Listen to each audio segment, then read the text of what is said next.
ሁላችሁም ወንድም ይሁን ሴትም ይሁን ነጋዴም ይሁን ምንም ይሁን ክርስቲያን እስከሆንክ ድረስ ኦርቶዶክስ እስከሆንክ ድረስ ስለ ወንጌል ልጸልይ ይገባል። ሽማግሌም ወጣት ሕፃንም ይሁን ምን ነጋዴም ሆንክ ስራ የሌለም ብትሆን ስለ ወንጌል መጸለይ የአንድ ክርስቲያን አምላካዊ ትእዛዝና ግዴታው ነው።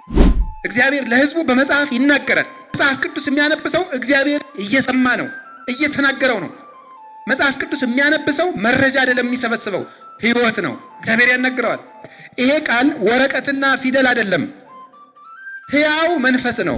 እኔ የመጣው ተወለድኩ፣ ልጆች አረኳችሁ፣ ወንጌል አስተማርኳችሁ፣ ይህን ሁሉ ትታችሁ ከካዳችሁ ገሃነም ይብላችሁ ሳይል ደግሞ የንስሐ በር ከፈተልን። ጎበዝ፣ ቃለ እግዚአብሔር የማይርባችሁ ከሆነ ታማችኋል ማለት ነው። መጽሐፍ ቅዱስ የማይርባችሁ እንቅልፋችሁም ይመጣል። ፌስቡክ ስታዩ ግን የምታነጉ እስከ 10 ሰዓት፣ ቲክቶክ ከሆነ እንቅልፍ የማይወስዳችሁ፣ ፊልም ከሆነ እንቅልፍ የማይወስዳችሁ፣ የነፍሳችሁ ምግብ ሲመጣ ግን የሚሰለቻችሁ ከሆነ እናንተ ታማችኋል። በጊዜ ወደ ሐኪም ቤት ነው። እዚህ ነው ሐኪም ቤቱ። እስኪ ስለ ቅዱስ ወንጌል ጸልዩ በሉ ሁላችሁ እስከ ዳር ያላችሁት።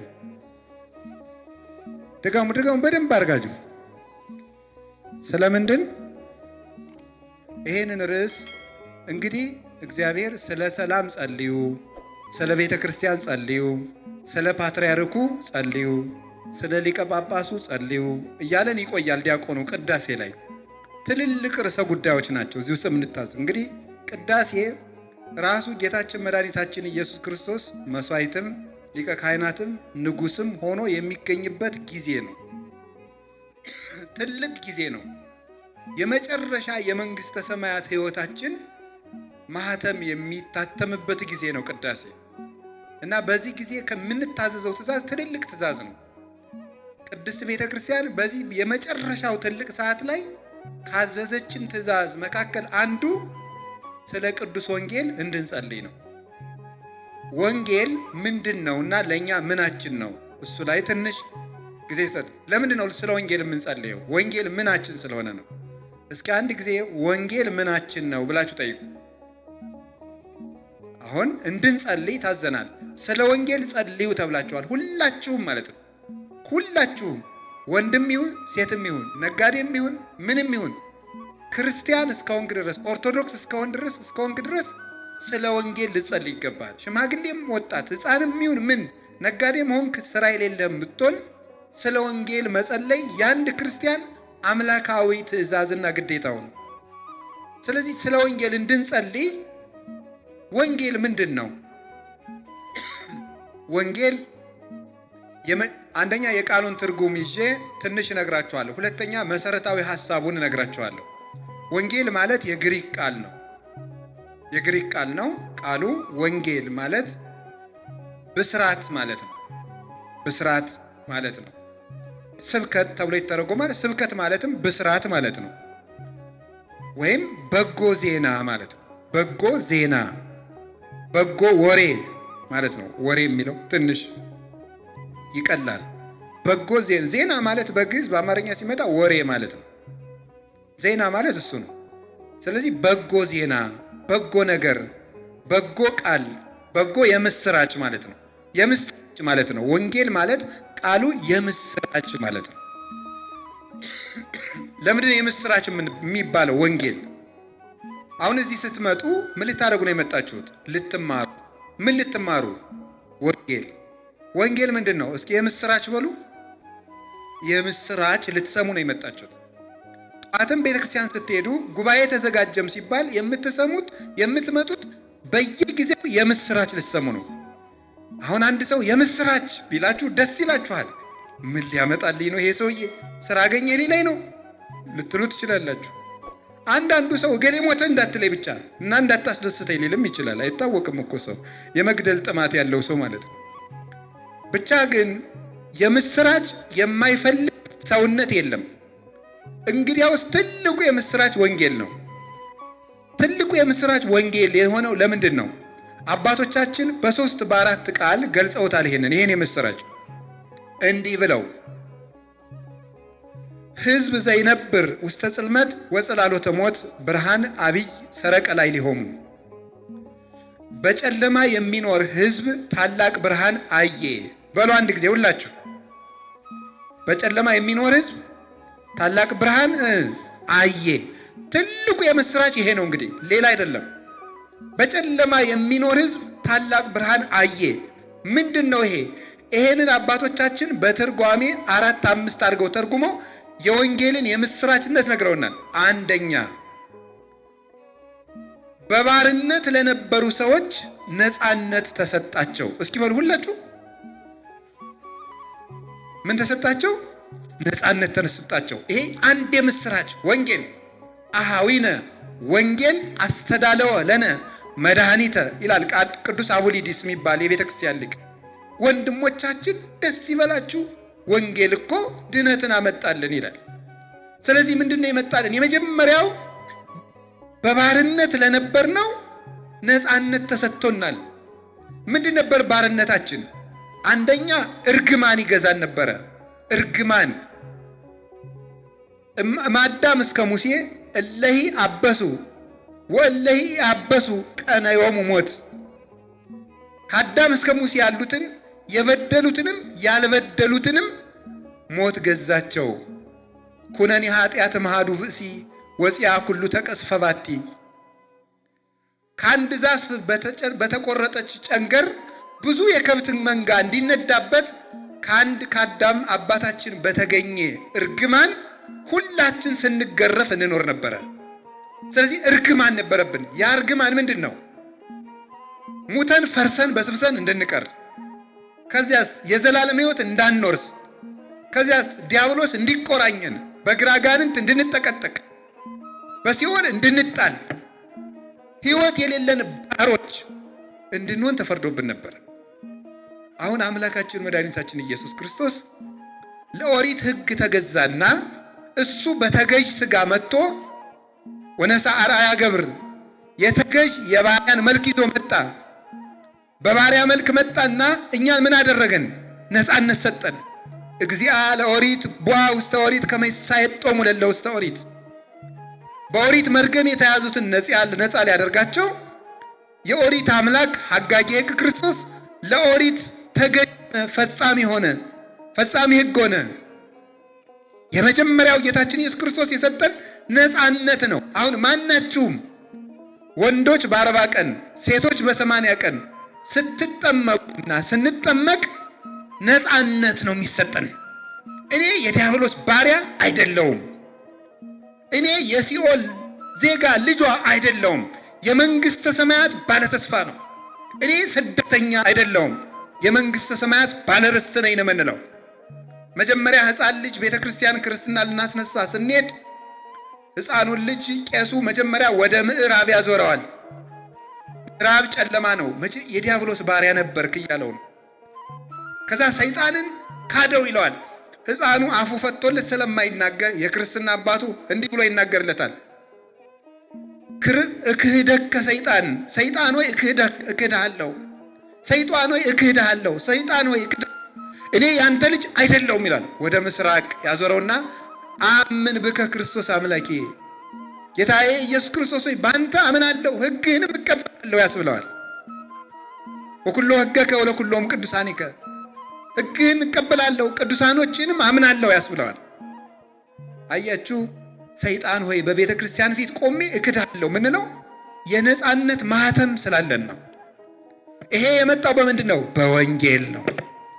ወንጌል የምስራች ናት። የምስራች ሁላችሁ እንኳን ደስ ያላችሁ። በ40 ቀን በ80 ቀን ስትጠመቁ ምን ሆናችኋል? የዲያብሎስ ባሪያ አይደላችሁ። የሲኦል ልጅ አይደላችሁም። የእግዚአብሔር ባለሟሎች ናችሁ። ስደተኛ አይደላችሁም። የመንግሥተ ሰማያት ዋጋ ተሰጥቷችኋል። ማረጋገጫ ልጅነታችን። የመጀመሪያው መድኃኔ ዓለም የሰጠን ነፃነት ነው። እንግዲህ ለነፃነት ተጠርታችኋል። እስመ ለግዛን ተጸዋይክሙ፣ ለነፃነት ተጠርታችኋል። ኢትሁሩ እንከ ውስተ ሐሩተ ቅኔ፣ እንግዲህ ወደ ባርነት ቀንበር አትሂዱ አለን ቅዱስ ጳውሎስ ገላትያ ምዕራፍ 5 ላይ ሲነግረን፣ ለነፃነት ተጠርታችኋልና ወደ ባርነት አትሂዱ። የመጀመሪያው ከሞትና ከዲያብሎስ ከኃጢአት ባርነት ክርስቶስ ነፃ አውጥቶናል። ወንጌል ይህን ምስራች ሰጠችን። ሁለተኛስ ዲያብሎስን ይመስሉ ለነበሩ እግዚአብሔርን መምሰል ተሰጣቸው። እስኪ በሉ ዲያብሎስን በሉ። እሺ ይመስሉ ነበሩ። ማንን መምሰል ተሰጣቸው? እግዚአብሔርን እንዲመስሉ ተሰጣቸው። ከመጀመሪያ እንስሳትን መስል ነበረ። እንዲህ ይላል መዝሙረ ዳዊት ምዕራፍ 48 ቁጥር 12 ላይ እንዲህ የሚል ቃል አለ። ሰብእሰን ዘክቡር ውእቱ ኢያእመረ ወኮነ ከመ እንስሳ ዘአልቦ ልብ። ሰው ክቡር ነበር አላወቀም፣ ልብ እንደሌላቸው እንደ እንስሳት ሆነ አለ። ሰው ምን ሆነ? እንደ እንስሳት። ከዛስ ምን ሆነ? እንደ ሰይጣን ሆነ። እንደ እንስሳት ሆነ የሰው ልጅ። ለምን? ክብራ ለነፍስ ነባቢት አይምሮ። መጽሐፈ መነኮሳት ላይ ማር ይስሐቅ ሲናገር የአዋቂት ነፍስ ክብሯ ዕውቀት ነው፣ ወይም የለባዊት የሰው ነፍስ ክብሯ ዕውቀቷ ነው ይላል። ዕውቀት ከሌላት እንስሳ ናት። አሁን ሰው ግን የዘላለም ሕይወትን ትቶ ሞትን፣ አምላኩን ትቶ ሆዱን ስለመረጠ ሰው እንደ እንስሳ ሆነ አለ። ፈረስ ሆነ ሰው አለ። ኢየሩሳሌም ኢየሩሳሌም ውሉድኪ ኮኑ ከመ አፍራስ ዘማውያን። ኢየሩሳሌም ልጆችሽ እንደ ፈረስ ሆኑ፣ እንደ ውሻም ሆኑ፣ አስጸየፉኝ ይላል የሰራዊት ጌታ እግዚአብሔር ይላል ኢሳይያስ። ሰው እንስሳ ሆነ ተባለ። አሁንሳ የእግዚአብሔር ልጅ ኢየሱስ ክርስቶስ ራሱ እግዚአብሔር የሆነው እሱ ከእመቤታችን ከቅድስት ድንግል ማርያም ተወልዶ መጥቶ ምን እንደሰጠን ታውቃላችሁ? ይሄን ሰጠን። ምን ሰጠን? ነአምር ከመ መጽአ ወልደ እግዚአብሔር ወወሀበነ ልበ ከመ ናእምሮ ለእግዚአብሔር በጽድቅ ወሀለውነ በአሚን በወልደ እግዚአብሔር ዘውቱ እግዚአብሔር ዘበአማን። የእግዚአብሔር ልጅ እንደመጣ እግዚአብሔርን እናውቅ ዘንድ ልብ እንደሰጠን እናውቃለን። በእግዚአብሔር ልጅ በማመን ለዘላለሙ ጸንተን እንኖራለን። እርሱም እውነተኛ የባሕርይ አምላክ ነው። አንደኛ ዮሐንስ ምዕራፍ 5 ቁጥር 20 ላይ የእግዚአብሔር ልጅ እንደመጣ እግዚአብሔርን እናውቅ ዘንድ ልብ እንደሰጠን እናውቃለን አለ። ጌታችን ኢየሱስ ክርስቶስ መጥቶ ምን ሰጠን ብትሉ ልብ ሰጥቶን ሄደ። ልብ የለሾች ሆነን ስለነበረ ልብ ብቻ የሰጠን አይደለም፣ ራሱን አስመሰለን። እንዲህ አለ፣ ተማሃሩ እምኔ እስመ አነ የዋህ ወትሑት በውስተ ልቤ። ከኔ ተማሩ፣ እኔ የዋህና ትሑት ነኝ፣ እኔን ምሰሉ አለ። በስራ ምሰሉኝ፣ በእምነት ምሰሉኝ፣ በትሕትና ምሰሉኝ፣ በቅድስና ምሰሉኝ አለ። እሱን ከመሰልንሳ እሱን መስለን እንኖራለን። እንዴት አለን? እመጽእ ካዕበ ወእነሣእክሙ ከመ ታህልው አንትሙሂ ሀበ ሀሎኩ አነ። እናንተም እኔ ባለሁበት የብርሃን ሀገር እንድትኖሩ መልሼ ለወስዳችሁ እመጣለሁ አለ። ይሄ የምስራች ነው። እኛ ከአምላክ ጋር የምንኖርበት ሀገር አለን። መንግሥተ ሰማያት የብርሃን ሀገር፣ ገብቶ መውጣት አግኝቶ ማጣት የሌለበት የሚሏት ሊቃውንት፣ መሰልቸት የሌለው አድሎ የሌለው፣ ከፍ ላለ ሰው ትልቅ ወንበር፣ ዝቅ ላለ ሰው ትንሽ ወንበር የሌለበት፣ እሪና ግዕዛን ያለበት፣ የተካከለ ነፃነት ያለበት ሀገር መንግሥተ ሰማያት አለን። ክርስቶስ ራሱን እንድንመስል ፈቀደልን። ልብ ሰጠን። ከባርነት ነፃ ወጣን። አምላካችን አናውቅ የነበር በአንድነት በሦስትነት እግዚአብሔርን አየነው፣ እውነትን አወቅናት። ፍልስፍና የተጀመረው ምን ተብሎ ነው? እውነት ምንድን ነው? እስኪ በሉ፣ እውነት ምንድን ነው በሉ፣ ነገሩ እንጂ። እነ ሶቅራጥስ፣ እነ አርስቶትል፣ እነ ፕሌቶ ወይም ፕላቶ ፈላስፎች ሁሉ ጥያቄያቸው እውነት ምንድን ነው ነው። እውነት የምንሄደው በየት አድርገን ነው? ወደ እውነት የሚወስደን ማን ነው? ሕይወትስ ምንድን ነው ነው? አሁን እውነት ምንድን ነው? እግዚአብሔር ማን ነው? የፍልስፍና መጀመሪያ እውነት ምንድን ነው ነው። አሁን ጌታችን ኢየሱስ ክርስቶስ መጣ፣ እንዲህ አለ፣ አነ ውእቱ ፍኖተ ጽድቅ ወሕይወት፣ እኔ እውነት ነኝ አለ። እውነት ምንድን ነው? እኔ መጣሁን። ፍጥረታት በሙሉ ሲጠይቁት የነበረውን ጥያቄ ክርስቶስ ሥጋ ለብሶ መለሰ። እውነት ምንድን ነው? እኔ። ወደ እውነት የሚካሄደው በየት ተደርሶ ነው? በእኔ። ሕይወት ምንድን ነው? እኔ። ዮሐንስ ወንጌል ምዕራፍ 14 ቁጥር 6 ላይ ሕይወት እኔ ነኝ አለ። ያ የሕይወታችን ጥያቄ የመለሰልን እሱ ነው። ስለዚህ ናየዳክሙ በይንተ ነገረ ሕይወት፣ የሕይወትን ነገር እንነግራችኋለን። ዘረይናሁ ባይንቲነ፣ እውነትን በዓይናችን አይተናል፣ በጆሮአችን ሰምተነዋል፣ በእጃችን ዳሰነዋል። እውነትን ሰማነው፣ እውነትን አየነው፣ እውነትን በላነው። ጠጣ ነው፣ ተዋህደን፣ ቅዱስ ሥጋውን ክቡር ደሙን በላን፣ በጥምቀት ለበስ ነው። እንደነገረን የተጠመቃችሁ ሁሉ ክርስቶስን ለብሳችኋል እንዳለን ቅዱስ ጳውሎስ። አያችሁ፣ እውነትን አየን፣ እውነትን ለበስን፣ እውነትን በላን ጠጣን። ጌታም አለ እውነት ነፃ ታወጣችኋለች አለ። የእግዚአብሔር ልጆቹ ተባል። ባሮቹ ለመባል ያልበቃነውን ልጆቹ ሆን። እግዚአብሔር መጥቶ ልጆቹ አደረገን። የመንግሥተ ሰማያት ማረጋገጫ ተሰጠን፣ ማህተም። ይሄ ወንጌል የሰጠን ነው። አሁን ይኸውላችሁ ንስሐ የገባ ሥጋው ደግሞ የተቀበለ ሰው የመንግሥተ ሰማያት ማረጋገጫ አለው። በማን? በእግዚአብሔር ቸርነት። ትንሣኤ ልቡና ላለው ሰው ሞት በሱ ላይ ኃይል የለውም። ብፁዕ ዘረከበ ክፍለ በትንሣኤን ተተቀድም መጽያ። በመጀመሪያይቱ ትንሣኤ እድል ያለው ሰው የታደለ ነው ማለት ልቡ ለንስሐ ለመግባት ለመቁረብ የታደለ ነው። በሱ ላይ ሞት ስልጣን የለውም ይላል ራእይ ምዕራፍ 20 ቁጥር 6 ላይ ሲናገር ቅዱስ መጽሐፍ። እንግዲህ ወንጌል ይሄን የምስራች ነግራናለች። ሞት በእኛ ላይ ስልጣን እንደሌለው፣ እግዚአብሔር አባታችን ሆኖ እንደመጣ፣ የእኛን ሥጋ ለብሶ እንደተዛመደን፣ ሁላችንም የእግዚአብሔር ልጆች እንደሆን፣ መንግሥተ ሰማያት እንደተከፈተልን፣ ብንበድልስ አርሃ ወለነ ኅዋተ ንስሐ ቅዱስ ጎርጎርዮስ ዘኑሲስ እንደሚለው የንስሐ በርን ከፈተልን አለ።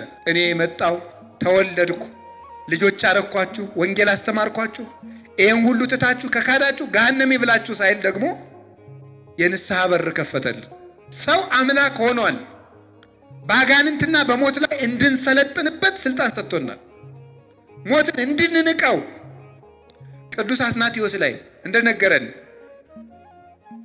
ያረጀን አንበሳ የሚፈራ አውሬ የለም፣ ምክንያቱም ጥርሱ ወልቋልና። መርዙን የተፋን እባብ የሚፈራው የለም፣ እጁ ላይ ጠምጥሞ ይጫወትበታል እንጂ። እንግዲያውስ ሞት ያረጀ አንበሳ ሆኗል። እንዴት? ክርስቶስ ጥርሱን አውልቆበታልና። ሞት ሆይ መውጊያ ወዴት አለ ይላል ቅዱስ ጳውሎስ። አይቴ ቀኖትከ፣ መውጊያ ወዴት ነው? ክርስቶስ የሞትን መውጊያ ሰበረው። አሁን ያረጀ አንበሳ ሆኗል። የእባቡን መርዝ አስተፍቶታል ክርስቶስ ራሱን ቀጥቅጦ በመስቀል። መርዝ የሌለውን እባብ እጅ ላይ ቢጠመጥሙት ቢስለከለክ ምን ያደርጋል?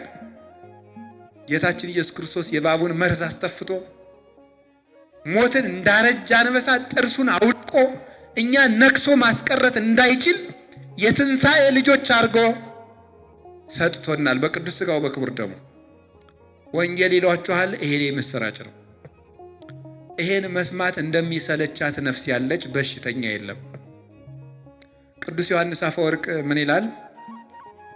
እንደሚናገረው ነው። አንድ ሰው ታሞ መዳኑን የምናውቀው ምግብ ስጡኝ ሲል ነው አይደለም? ቆሎን እንስጥህ፣ አይ ይመረኛል። ዳቦ እንስጥህ፣ አይ ይመረኛል። ማር እንስጥህ፣ ይመረኛል። ጎበዝ፣ ይሄ ሰውዬ ታሟል። ከዛሳ ስንቸገር እንደው ምን እናምጣለን? ምንም። ከዛ ወለሰ ቆሎን እንስጥህ፣ እስቲ ልሞክረው ካለ ተመስገን ተመስገን፣ እየተሻለው ነው፣ ሊቆረጥም ነው። እናቴ አሁን ይሁላችሁ ረሃብ የጤነኛነት ምልክት ነው። የጤነኛነት ምልክት ነው። ከራበ ጤነኛ ነህ ማለት ነው። ተመስገን ነው። አዎ የማጣትም ምልክት ነው እንዳትሉ። ከጤና ጋር ነው ማውጋት። አሁን ከድህነት ጋር አታውጉ። ጤና ጋር ነው። አሁን ርዕሱ ኮንተንቱ ጤና ነው። አንድ ሰው ከራበው ጤነኛ ነው። እምቢ የሚል ከሆነ አሞታል። ጎበዝ፣ ቃለ እግዚአብሔር የማይርባችሁ ከሆነ ታማችኋል ማለት ነው። መጽሐፍ ቅዱስ የማይርባችሁ እንቅልፋችሁ የሚመጣ ፌስቡክ ስታዩ ግን የምታነጉ እስከ 10 ሰዓት፣ ቲክቶክ ከሆነ እንቅልፍ የማይወስዳችሁ፣ ፊልም ከሆነ እንቅልፍ የማይወስዳችሁ፣ የነፍሳችሁ ምግብ ሲመጣ ግን የሚሰለቻችሁ ከሆነ እናንተ ታማችኋል። በጊዜ ወደ ሐኪም ቤት ነው። እዚህ ነው ሐኪም ቤቱ፣ ቤተ ክርስቲያን። ጸልዩ እኮ ያለ እንደዚህ እኮ ነው። ቃለ እግዚአብሔር አልርባችሁ ካለ ታማችኋልና፣ እረ ጌታ ሆይ፣ እረ አይምሮዬን ጤና አድርገው፣ ኧረ ቃልህ እንዲርባው አድርገህ ብላችሁ ጸልዩ ማለት እኮ ነው። የምንጸልየው ለዚህ እኮ ነው። ይሄ ምስራች እኮ ነው። እንዴት ይሄ ይሰለቸዋል ሰው? እግዚአብሔር ያሳያችሁ፣ ክርስቶስ ያመልክታችሁ። አሁን አንድ የተጫጩ ሰዎች ምንድን ነው የሚባሉ? በዚህ ዘመን የተጫጩ ምንድን ነው የሚባለው? ወንድና ሲተጫጩ በሉት እንጂ እጮኛ ደግሞ ሌላ ስም አለው። በቃ እሺ። አሁን እንደምትወጂው እጮኛሽ ልበል፣ ለልጆቹ ነው። ትልልቆቹ ያገባችሁት ደግሞ ድሮ እያላችሁ አስቡ።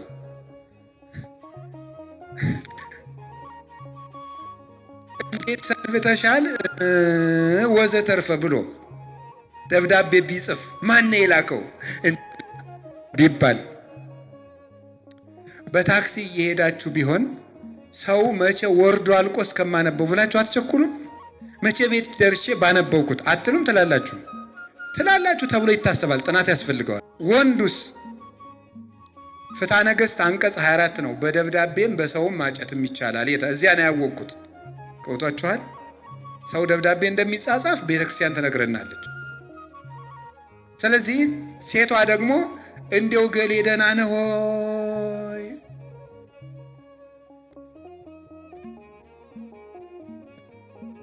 ምንድነው የምትስቁት? ታውቁት ይሄን?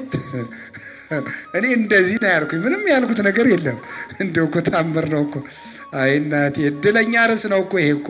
እስካሁን ፍግግ አላላችሁልኝም እኮ። ባደርግ ብሰራችሁ እቺ ስትመጣ ተፍነከነካችሁ እንደ ቆሎ። ደህና ነው እንደ ፈንዲሻ። እሺ ወደ ጉዳያችን ጎበዝ፣ እየመሸ ነው። ታዲያ ደህና ነህ ሆይ ብላ ስትጽፍለት ደስ ይለዋል። እንግዲያውስ ከዚያ በላይ ይሄ ኢየሱስ ክርስቶስ የነፍሳችን ሙሽራ ነው።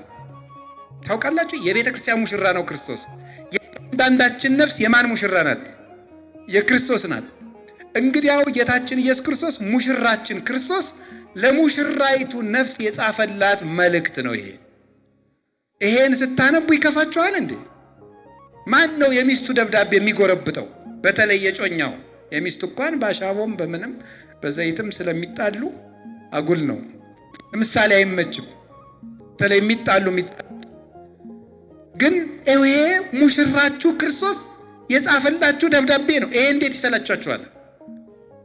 አዎ ከመፋጻ ቀጢን ወከመ መሰንቆ ሐዋስ ያስተፈሳህኒ በሰሚዖቱ።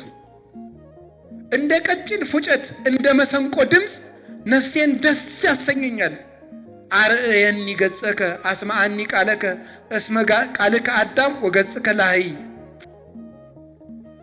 ክርስቶስ ሆይ ትላለች ነፍስ መኃልየ ዘሰሎሞን ምዕራፍ 2 ላይ እባክህ ቃልህን አሰማኝ፣ መልክህንም አሳየኝ። ቃልህ ያማረ ነው፣ መልካ ታምራትህ መልካ ትምህርትህ የሰመረ ነው። እባክህ ቃልህን አሰማኝ ትላለች ነፍስ ይላል። ይሄ እንዴት ይሰለቻችኋል? አንድ ንጉሥ ሰው መሬት ቀምቷችሁ ወይ ደብድቧችሁ ወይ ግፍ አድርሶባችሁ ከዚያ ጊዜ ጀምሮ ለዚያ ንጉሥ አመልክታችሁ ያ ሁል ጊዜ ስትወጡ ስትገቡ የምትፈሩትና የሚያሰቃያችሁ ሰው ድጋሜ እንዳይደርሳችሁ የሚያደርግ የፍትህ ደብዳቤ ቢጻፍላችሁ ያ ሲነበብ ይከፋችኋል እንዴ? እንግዲያውስ ክርስቶስ የሚያሰቃየን ሰይጣን ሁለተኛ ከልጆቼ እንዳትደርስ ብሎ የጻፈበት የፍትህ ደብዳቤ ነው። ሁርም ድሬ ሰይጣን ያለበት አንተ ክፉ ከልጆቼ ወግድ ብሎ ክርስቶስ ጠላታችን የገሰጸበት ይሄ የምህረት ደብዳቤ ነው። ይሄ የፍትህ ደብዳቤ ነው። እንዲያውም ፍትህ የሚል መጽሐፍ አለው። ፍትህ ነው የሚባለው። ፍትህ የሚባል ጀስቲስ የሚባል መጽሐፍ አለው እና በጣም አሰልች መጽሐፍ ነው። እና ቅዱስ ዮሐንስ አፈወርቅ ምን ያለ አንድ ሰው የፕላቶን ትምህርት ለፍቶ አጥንቶ ፍትህ ሳያገኝ ይሞታል አለ። በፍትህ ተመርቆ ያለ ፍትህ ሊሞት ይችላል።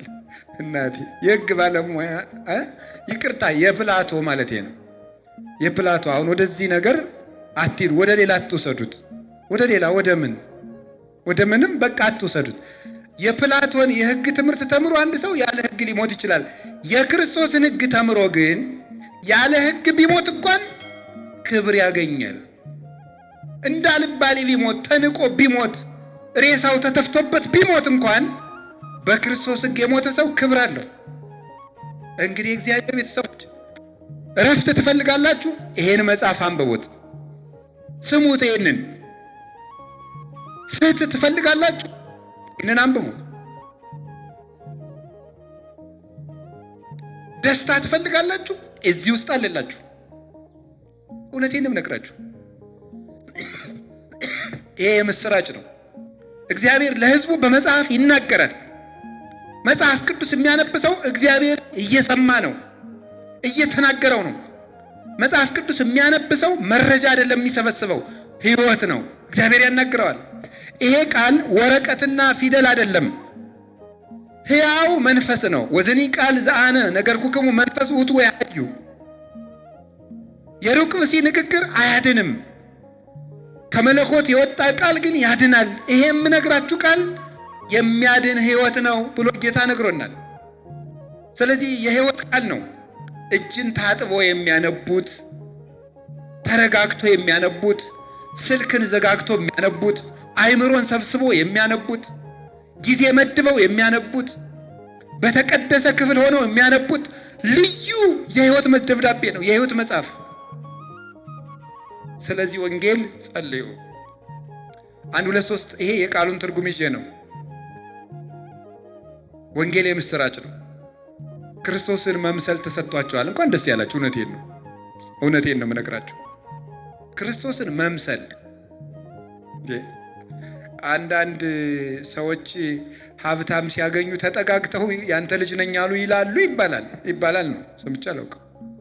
ሀብት ያለውን ሰው ያንተ ልጅ ነኝ አሉ ይላሉ። እንዴ ኧረ እኔ ያንተን እናት አላገባውም ቢል እንኳን ትምህርት ቤት አብራችሁ አልተማራችሁም ማለት ሁሉ የሚያምረው ማለት ነው አለ። የሰው ሀብት ለመውረስ አለ ይባላል ነው እንግዲህ እኔ አልሰማሁም። የእግዚአብሔር ልጅ አይሰማችሁም? ይሄ አይሰማችሁ ማለት እስከ ውስጥ አይሰማችሁም? የእግዚአብሔር ልጅ የሚለው እንዴት ደስ እንደሚል የእግዚአብሔር ልጅ ይሄን ነው ሀብቱ የማይወረስ ጌታ ልጅ ሲያደርገን። ቅድም እንደተማር ነው በመምሩ ዙፋኑ የማይገለበጥ ጌታ ልጆቹ ሲያደርገን፣ በዚህ ጊዜ ይሻላል ማይባል ስጋት የሌለበት። ምናልባት እኮ የባለስልጣን ልጆች ሊሰጉ ይችላሉ። ምናልባት ነው፣ እኔ መረጃ የለኝም እንደሚፈሩም እንደማይፈሩም የባለስልጣን ልጅም አላውቅም፣ ግን ሊፈሩ ይችላሉ ተብሎ ይታሰባል። ታሪክ እንደሚያስረዳን ነው። ያው እንደምታውቁት የጃንሆይ ልጆች ቅድም እንደተነገረን እንደውም እኮ የጃንሆይ ልጅ አንደኛዋ ክርስትና በምትነሳ ቀን አንድ ድሃ ደግሞ ወልዶ ይዞ መጣ። ምስኪን አንተ ምን ብትደፍር ነው ከጃንሆይ ልጅ ጋር የልጅ ክርስትና የገጠመ? እንደኩክሩም ሰውየው አስቦ የወለደ ይመስል ማለት ነው። እና በሌላ ቀን ይቀየር ይለወጥ ተብሎ ተወስኖ ልብ በሉ። ኋላ ግን ጃንሆይ ሩሩህ ስለሆኑ ተውት ይነሳ ብለው እቴጌ መነንን አስፈቅደው አብሮ ተነስቶ እንዲያውም ልብስ ሁሉ ተሰፍቶ፣ ምክንያቱም በአንድ በኩል ራርተው ሊሆን ይችላል፣ በአንድ በኩል የእሳቸው ልጅ አነስ ያለ ልብስ ከለበሰ ሰው ጋር እንዳይነሳ የሚሆን ይሄ ጥናት ያስፈልገዋል። ተጠንቶም አይታወቅም ልብ ስለሆነ እግዚአብሔር ያውቀዋል። አንዳንድ ድሃ እንደዚህ ይገጥመዋል።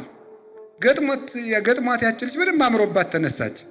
አያችሁ ጎበዝ፣ የጃንሆይ ልጅ እንኳን ክርስትና በሚነሳበት ቀን ክርስትና መነሳት ችግር እስኪሆን ድረስ ታስቦ ነበር። የነገስታት ልጆች ግን ስጋት አለባቸው። በኋላ ተሰደው ነው የሄዱት።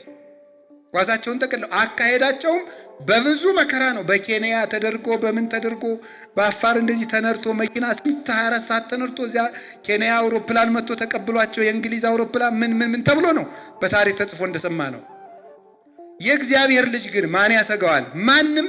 ለምን? በእግዚአብሔር መንግስት ላይ ባላንጣ ስለሌለበት፣ ተበላላጭ ስለሌለበት፣ ተፎካካሪ ስለሌለው፣ ገልባጭ ስለሌለው እና የዚህ ንጉሥ ልጅ መሆናችን የምንሰማበት አዋጅ እኮ ነው። ሰምታችኋል? ወንጌል ለመዳን የሚያሳድገን ወተት ነው። እስኪ በል ሁላችሁ ወንጌል በሉ። ለመዳን የሚያሳድገን ምንድን ነው? ወተት ነው። ለምን የሚያሳድገን? በዚህ ምድር ለመኖር በእናትህ ወተት ታድጋለህ። በዚህ ምድር ለመኖር የእናቱን ወተት እንግዲህ ተብሏል። የእናቱን ወተት በአግባቡ ያልጠባለች ምን አይነት ልጅ ነው የሚሆነው? ጅላጅል ነው፣ ብቻ ጉልበት የለውም። 10 ጊዜ ጉንፋን ይዞኝ ምናምን የሚነፋነፍ ሰው ሲታሰብ በአግባቡ ያልጠባ ልጅ ሊሆን ይችላል ተብሎ ይታሰባል ነው። ይሄም ጥናት ያስፈልገዋል። ግን ሐኪሞቹ የእናት ጡት ወሳኝ ነገር ነው ብለው ነግረውናል። እና እንደው ያንዳንድ ይሄ በደንብ በተለይ እስከ 5 ዓመት ይጠባ ነበር ድሮ ነው። ዛሬ እናቶችም ሰልፊሽ አይደሉም። ብቻ ግን አስቸጋሪ ነው። እንደ ድሮው ምግብ የለም። እሺ ቅቤም ማረም ስለሌለ አይፈረድም። እናቶች አይፈረድም። ድሮ ግን እናቶቻችን ውሃ ሂደው እንኳን ውሃ ቀርተው መጥተው እስከሚያወርዱት ቸኩለን ተጎንብሰው እንጠባ ነበረ። ተጎንብሰው ያጠቡናል እስከሚያወርዱት እምቢ ብለን ምን ይላል አንዳንዱ ጨው ይላል፣ አንዳንዱ ምን ይላል እንደዚህ እስከሚል ይጠባ ነበር። አላ እንደዚህ ያለው ልጅ በኩርኩም ስትመቱት ቀጭ ነው የሚል ራሱ። ይሄ ያልጠባው ግን እንደ ዱባ እንደዚያ ነው የሚለው ማለት ነው። ይሄ ያልጠባው ነው፣ ይሄ ዝም ብሎ እንደዚያ ያለው ማለት ነው። እና የእናትህን ጡት በአግባቡ አጠባም ኑሯል አይባል ነገር ልጁ ያን ጊዜ ልጅ ነው። ወደ ጉዳያችን እንምጣና አያችሁ፣ የጠባው ልጅ ጠንካራ ነው። በሽታን የሚቋቋምበትን ንጥረ ነገር እዚያ ውስጥ ያገኛል። ሐኪሞችን ጠይቋቸው ይነግሯቸዋል። ዋሽቻ እንደሆነ ያገኛል። ወንጌል ደግሞ ነፍስ ጠንካራ እንድትሆን በክደት ቫይረስ፣ በጥርጥር ባክቴሪያ፣ በኃጢአት ደዌ እንዳትወጋ የሚጠብቃት የቤተ ክርስቲያን ወተት ነው። ይሄ ደግሞ አፍቅሩ ሀሊበ ነባቤ ዛሎቱ ትውስት አንደኛ ጴጥሮስ ምዕራፍ 2 ቁጥር 3 ላይ ቅልቅል የሌለበት ለመዳን የሚያበቃችሁን የቃሉን ወተት ውደዱ ይላል። እስኪ የቃሉን ወተት በሉ። ለመዳን የሚያሳድጋችሁን የቃሉን ወተት። እንግዲህ አንተም ጉንፋን የያዘህ በትክክል እንዳትሉኝ፣ የእኔ ሌላ ነው። እኔማ እንዴት ጠንካራ እንደሆንኩ ማወቅ አልችልም። ወደ ጉዳይ ልውሰዳችሁና ለመዳን የምታድጉበትን ወተት ተመኙ። አንድ ልጅ ልብ በሉ፣ የእናቱን ጡት ባይጠባ እናቲቱ ምን ይላታል? ትታመማለች። በተለይ አንድ ዓመት ከመንፈቅ ድረስ ወይም እንደወለደችው 6 ወር እንደዚህ ዝም ብሎ ልጁ አልጠባ ቢል ትታማለች። ጡቷን ያማታል። እንደሚባለው በገጠር ጡቷን ይቆረጥማታል ነው የሚባለው። ልጁ ስላልጠባ ነው። የቤተ ክርስቲያን ጡት ይሄ ነው። ይሄን ያልጠባ ሰው የቤተ ክርስቲያን በሽታ ነው። ህመም የሆነ ሰው ነው። ህመም የሆነ ሰው። ስለዚህ ማደግ ከፈለጋችሁ በጸሎት ለማደግ ጥሩ ጸሎተኛ መሆን እፈልጋለሁ፣ ትዕግስተኛ መሆን እፈልጋለሁ፣ የተረጋጋው ሰው መሆን እፈልጋለሁ፣ የውሳኔ ሰው መሆን እፈልጋለሁ፣ በቀላሉ ማልለዋወጥ ሰው መሆን እፈልጋለሁ፣ ሀብት ማኔጅ ማድረግ እፈልጋለሁ፣ ቤተሰቤን በአግባቡ ማስተዳደር እፈልጋለሁ፣ የጊዜ አጠቃቀም ችግር አለብኝ፣ እንደዚህ ያለብኝ። ይሄው ወተት እዚህ የሚያሳድግ ማለት ነው። አሁን በጠራዋቸው ርዕሰ ጉዳዮች ሁሉ የበሰለ ሰው የሚያደርጋችሁ ይሄ ነው። የበሰለ ሰው የት ምን ማድረግ እንዳለባችሁ አይንም የሆናችሁ መጽሐፍ ይሄ ነው። ስለዚህ የቃሉን ወተት ውደዱ። ከቃሉ ጋር ናችሁ። እግዚአብሔር ከሁላችን ጋር ይሁን። እንደገናስ የእግዚአብሔር ቃል የህይወታችን ሲሳይ ነው። እስቲ ሲሳይ በሉ። እንጀራችን ነው፣ የነፍሳችን አይምሮ ከኃጢአት መንጻት ስጋው ደግሞ መቀበል እንደዚህ ለነፍሱ ምግብ ያስፈልገዋል። አይምሮው ደግሞ መማር አለበት። አሁን እናንተ የሁላችሁ እግዚአብሔር ያሳያችሁ ሰው ማለት በሉ፣ አንድ ጊዜ በሉ፣ ሰው ማለት በሉ፣ ስጋ በሉ፣ እሺ፣ ነፍስ እና ምንድን ነው መንፈስ በሉ እንጂ መንፈስ። አሁን እናንተ ስለዚህ እስቲ ምን ማለት ነው ያላችሁኝ ረስቼው እኮ ነው። ምን ማለት አንዴ በሉ ሁላችሁ ሰው ማለት በሉ እስቲ አንድ ጊዜ ሰው ማለት በሉ። ስጋ ነፍስና ምንድን ነው መንፈስ። በጣም ጥሩ። ጠዋት ቁርስ ትበላለህ፣ 6 ሰዓት ምሳ ትበላለህ፣ ማታ እራት ትበላለህ። ጠዋትም ሆነ ማታም ሆነ ሁለተኛ ቀን ማክሰኞ ቁርስ ትበላለህ፣ ምሳ ትበላለህ፣ እራት ትበላለህ። ጠዋትም ሆነ ማታም ሆነ ሶስተኛ ቀን እያልክ ሳምንት ሞላ። ሰውየው ምንድነህ? በሬ። ለምን እንዴ? ሰው ከሆንክ ምንድነህ ብያችኋለሁ። ነፍስ በሉ እስኪ።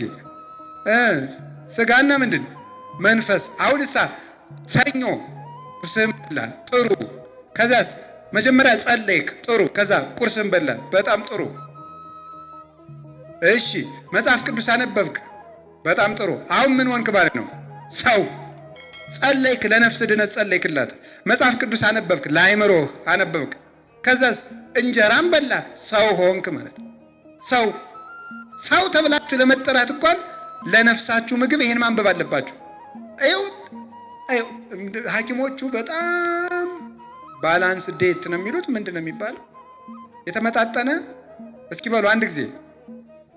አይ እናቶች፣ የተመጣጠነ ምግብ ምንድን ነው? ቫይታሚን፣ ፕሮቲን፣ ካርቦሃይድሬት ምናምን እትስ።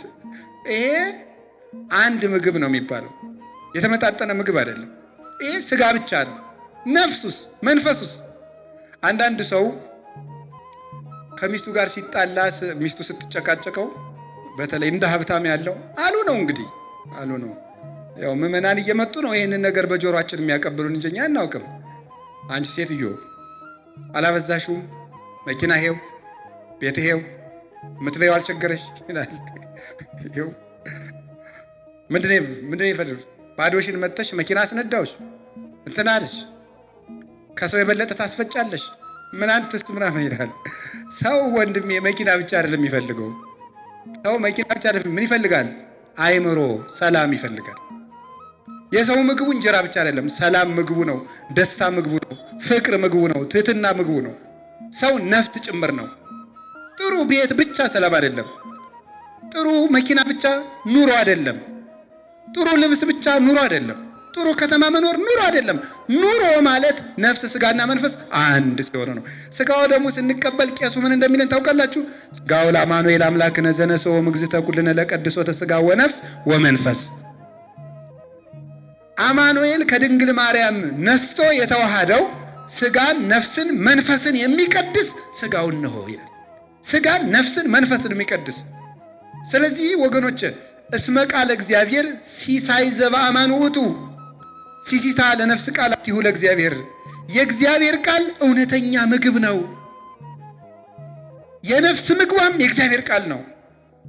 ሰው በልቶ ጠጥቶ ለምንድን ነው ሰላም የሚያጣው? ሰው ጥሩ አልጋ ላይ እየተኛ ጥሩ ቤት ውስጥ እየኖረ ጥሩ መኪና እየነዳ ጥሩ ደሞዝ እየተከፈለው ለምን ሰላም የለውም? የነፍሱ ምግብ የለማ፣ የመንፈሱ ምግብ የለማ፣ የሥጋ ብቻ ነው ያለው። ስለዚህ እግዚአብሔር ሰዎች ጌታ ምን አለ? ዮሐንስ ወንጌል ምዕራፍ 4 ቁጥር 5 ላይ አኮ በህብስት ክመ ዘይሃዩ ሰብ አላ በኩሉ ቃል ዘይወፅእ እምአፉሁ ለእግዚአብሔር። ሰው በእንጀራ ብቻ አይኖርም፣ ከእግዚአብሔር ቃል በሚወጣ ከእግዚአብሔር አፍ በሚወጣ ቃል እንጂ። የእግዚአብሔር ቃል የህይወት እንጀራ ነው። በመጨረሻም ስለ ወንጌል ማንነት ነውና መጨረሻ ላይ ስለ ወንጌል ጸልዩ የሚለውን ትንሽ እናገርና ጨርሳለሁ። በመጨረሻ ስለ ወንጌል ምንነት ነግራችሁ የእግዚአብሔር ቃል የመንገዳችን ብርሃን ነው። እስኪ ምን ማለት ይመስላችኋል? ሰው መንገድ ሲሄድ ቢጨልምበት፣ መንገድ ላይ ግራና ቀኝ መንገድ ቢገጥመው መንገዱ የትኛው እንደሆነ ለመለየት ምን ያስፈልገዋል? ብርሃን ወይም ባትሪ ያስፈልገዋል። የሰው ልጅ ህይወት ምንድነው? መንገድ ነው። ሰው መንገደኛ ነው። ወደ የት ነው የሚሄደው? ወደ መንግስተ ሰማያት። መንገደኛ ነው። አንድ ቀን ስታድሩ ወደ ሞት አንድ እርምጃ እየቀረባችሁ ነው ማለት ነው። 2 ቀን ስናቀርብ ሌላ እርምጃ ነው። 3 ቀን ስናድር ሌላ እርምጃ ነው። ዓመት ሲሞላ ሌላ ከፍ ያለ ሩጫ ነው። ወደ ሞት እየቀረብን ነው የምንሄደው። መንገደኛ ነው ሰው። ስለዚህ ውሎ አዳራችን ዓመታትና ወራቱ እርምጃዎች ናቸው እና ወደዛ ስንሄድ ልብ በሉ፣ መሃል ላይ መንገድ ሰው ሲመሽበት ብርሃን ያስፈልገዋል ማለት የሰው ልጅ በዚች ምድር ላይ ሲኖር አንድ ትልቅ ፈተና አለበት። እሱ ምን ይባላል? ኮንፊውዥን ይባላል። ምን ማለት ነው? ግራ መጋባት ማለት ነው። ግራ መጋባት የሰው ልጆች የየቀን ፈተና ነው። ይሄን ላድርግ፣ ይሄን ላድርግ። ሌላው ቀርቶ አንዳንዱ ላግባ ለመንኩስ ብሎ ግራ ይጋባል። እንደው ቀለል ስናደርገው የትኛውን ሸሚዝ ልልበስ እንኳን የሚለው ፈተና የሚሆንበት ሰው አለ። ላለው ሰው ነው። እንደዚህም ፈተና ነው እኮ። ግራ መጋባት የሰው ልጆች የየደቂቃ ፈተናቸው ነው። ልናገረው፣ ዝም ልበለው፣ ልሄድ፣ ልቅር፣ ልብላ፣ ልቆይ፣ እያንዳንዱ ጥቃቅን ነገር የሰው ልጅ በግራ መጋባት የተሞላ ነው። ግራ ሲገባው የሰው ልጅ ምን ያድርግ ሲባል መንታ መንገድ ላይ በጨለማ ደርሶ ቆሞ ግራ ለገባው ሰው ባትሪ ቦክ ስታደርጉለት አፈፍ ብሎ መንገዱን መርጦ እንደሚሄደው ሁሉ ግራ በገባን ቁጥር የእግዚአብሔር ቃል የምናነብ ከሆነ ለውሳኔ ብርሃን ሆኖ ቦግ ይላል። ስለዚህ ቅዱስ ዳዊት ምን አለ? ኖን ማይቶት ለእግሬ ሕግከ ብርሃን ለፍኖቴ፣ ሕግ ለእግሬ መብራት ለመንገዴም ብርሃን ነው። እስኪ በሉላችሁ ሕግ በሉ። ለእግሬ መብራት ለመንገዴ ምንድን ነው? ብርሃን ነው። ምን ማድረግ እንዳለባችሁ በእያንዳንዱ ርዕሰ ጉዳይ ላይ ከሰው ጋር ለመኖር ጓደኛ ለመሆን ዝምታ ለመምረጥ መቼ ለመናገር መቼ ዝም ለማለት ለመነገድ ላለመነገድ ሹመትን ለመተው ለመሾም ለእያንዳንዱ ነገር መጽሐፍ ቅዱስ ላይ አላችሁ። እንዲህ ያለ ብርሃን ነው። እንግዲህ ለዚህ ወንጌል እንጸልይ። እሺ ወንጌል ይሄ ነው አልኳችሁ፣ በስሱ ነገርኳችሁ። ወንጌል ይሄ ከሆነ አንድ ቃል ጨርስና ልጨምራችሁ ስለ ወንጌል። አሁንም አንድ ወንጌል የእግዚአብሔር ልብ ነው። አንዴ ይበሉ ሁላችሁ። እስኪ አንድ ጥያቄ ልጠይቃችሁ። የእግዚአብሔርን ልቡን ማግኘት ትፈልጋላችሁ አትፈልጉም? የማይፈልግ እሺ፣ የሚፈልግ የእግዚአብሔርን ልብ ማግኘት የሚፈልግ ወይ ጥጋቡ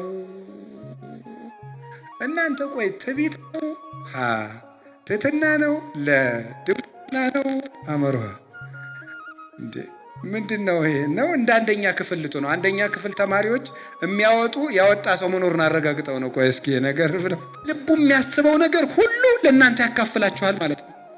ወኩሎ ዘሰማይኩ በሀበ አቡየ ነገርኩ ክሙ፣ በቃ ከአባቴ በህልውና ያየሁትን ሁሉ ነገርኳችሁ አላቸው። እናንተ እንግዲህ ባሪያ አይደላችሁ። ለባሪያ የልብ አይነገርም፣ ለወዳጅ ነው የሚነገር። አላ ይርክተ አንትሙ፣ እናንተ ወዳጆች ናችሁ። ለወዳጅነቴ ምልክት ከአባቴ ጋር ቅድመ ዓለም የመከርኩትን ሁሉ እዚህ ውስጥ ነግሬያችኋለሁ አለ። እኛ የክርስቶስ ልብ አለን። የምናስበው በክርስቶስ ልብ ነው።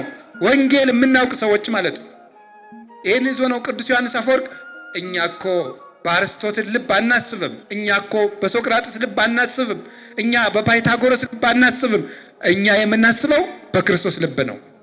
እንዲህ ልብ ለሆነን ሕግ እንጸልይ፣ ለወንጌል እንጸልይ። እስኪ ለወንጌል እንጸልይ በሉ። ረጅም ርዕስ ነው እናቴ፣ በቃ በ5 ደቂቃ ላጠቃል። ጸልዩ ለነ ከመ ያርሁ እግዚአብሔር አናቅጸ ቃል፣ እግዚአብሔር የቃሉን ደጅ እንዲከፍትልን ጸልዩልን። ሁለተኛ ተሰሎንቄ ምዕራፍ 3 ቁጥር 2 ላይ እግዚአብሔር የቃሉን ደጅ እንዲገልጽልን ጸልዩልን። ማን ነው እንደዚህ ያለ?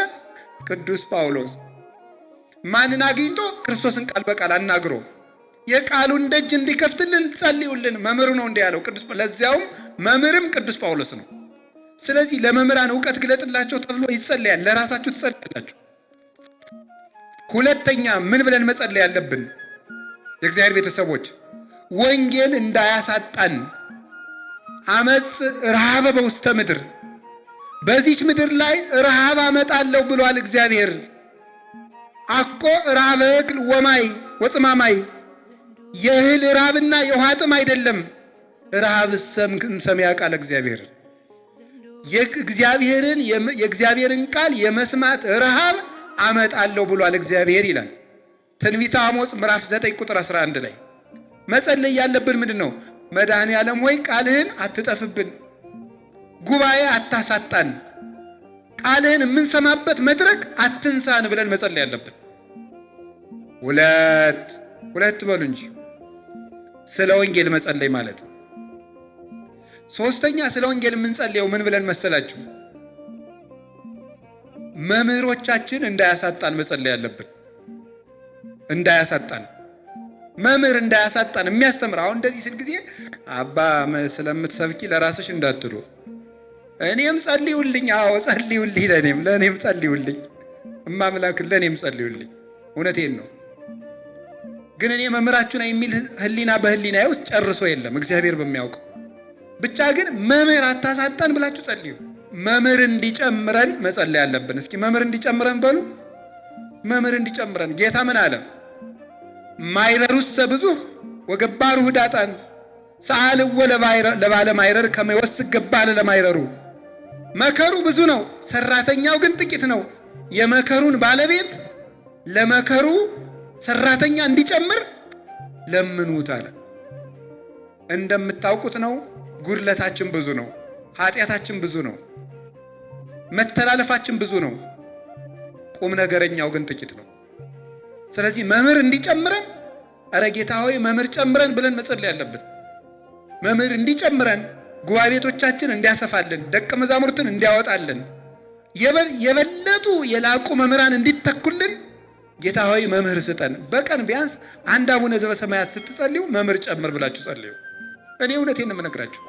ቅዱስ ዮሐንስ አፈወርቅ እንዲህ ይላል፣ የአንድ ከተማ መሪ ከሀገሩ መጥፋቱ ለከተማው ሁከት እንደሚሆን ሁሉ የመርከቡ ቀዛፊ መርከቡ ውስጥ አለመኖሩ መርከቢቱን እንደሚያሰጥማት ሁሉ ከማውቄ ታጦሊቅሰ ግብር እኩይ ውእቱ ወጥንት ለኩሉ ሁከት፣ የመምህር መታጣት እጅግ ክፉ ተግባር ነው፣ የብጥብጥና የመከራ ምንጩ የመምህር መታጣት ነው ይላል። ማነው እንደሚለው? ቅዱስ ዮሐንስ አፈወርቅ። ስለዚህ መምህር አትንሳን ብለን መጸለይ ያለብን። ሌላስ ስለ ወንጌል የምንጸልየው ምንድን ነው? እንድንሰራ እርዳን ብለን መጸለይ ያለብን። እስኪ እንድንሰራ እርዳን በሉ ንገሩኝ እንጂ። እንድንማረው እርዳን አልን፣ መምህር ጨምርልን አልን፣ እንዲገባን አድርገን አልን። መጨረሻስ ተምሮ ሊቁ ነው መዳን የለ አይደል? እንድንሰራ እርዳን። ይሄ ለእኛም ለእናንተም እንድንሰራ እርዳን። እኔ አሁን እያስተማርኩ ነው። ምናልባት መለፍለፍ ከጀመርኩ በትንሹ 5 ዓመት ሊሆነኝ ይችላል። ግን ብዙ ጉድለት አለብኝ። እንድሰራ እርዳን። ንስማ ወንግበር ቃለ ወንጌል ከቅዱስ በጸሎቶሙ ለቅዱሳን፣ በቅዱሳን ጸሎት ቃልህን ሰምተን ለመስራት የበቃን አድርገን የሚለው ቄሱ ለዚህ ነው። እንድንሰራ እርዳን። መስማት ብቻ አይደለም መተግበር ነው። አንድ ሰው ይላል ቅዱስ ዮሐንስ አፈወርቅ አናጺነት እወዳለሁ ስላለ ዓመት ሙሉ አንድ ጎጆ ሊሰራ አይችልም። ከአንድ አናጺ ጋር እንጨት መጥረብ የጀመረ እንደሆነ ግን ሙሉ አናጺ መሆን ይችላል። ስለፈለጉ ብቻ የፈለጉትን ነገር መሆን አይቻልም። አኮ በአጽምዖቱ ዘትጸድቁ አላ በገቢሮቱ፣ በመስማት ብቻ አትድኑም በመስራታችሁ ነው እንጂ ብሏል ሮሜ ምዕራፍ 2 ቁጥር 13 ላይ። ስለዚህ እንድንሰራው እርዳን። የመጨረሻው ግን ይሄ ለሁላችንም ነው። የእግዚአብሔር ቃል ጸልዩ ለነ ከመ ይሩጽ ቃለ እግዚአብሔር፣ ቃለ እግዚአብሔር ፈጥኖ ለሁሉ እንዲደርስ ጸልዩልን። ይሄ ለኛ ነው። የቀድሞ ለእናንተም ለኛም ነው። አሁን ደግሞ ለኛ ለመምህራኑ እንድጸልዩ እዚህ ለቆም ነው። የእግዚአብሔር ቃል ፈጥኖ ለሁሉ እንዲደርስ። ይሄን ደግሞ ምን አለ ደግሞ ከመንዳን ማበሰብ እኮያን ወንጌል ስንናገር ከሚያሳድዱን ከክፉ ሰዎች እንድንድን ጸልዩልን ብሏል። አንዱ ሊቅ ደግሞ የተናገረውን ልናገርና ልጨርስ። ጸልዩ ለነ በይንተ ድካምነ ከመ ያጽንዓነ እግዚአብሔር በአብይ ሳይሉ በርትዕት ሃይማኖት። እግዚአብሔር በቀናች ሃይማኖት በብዙ ቸርነቱ እንዲያጸናን ስለ ድካማችን ጸልዩልን።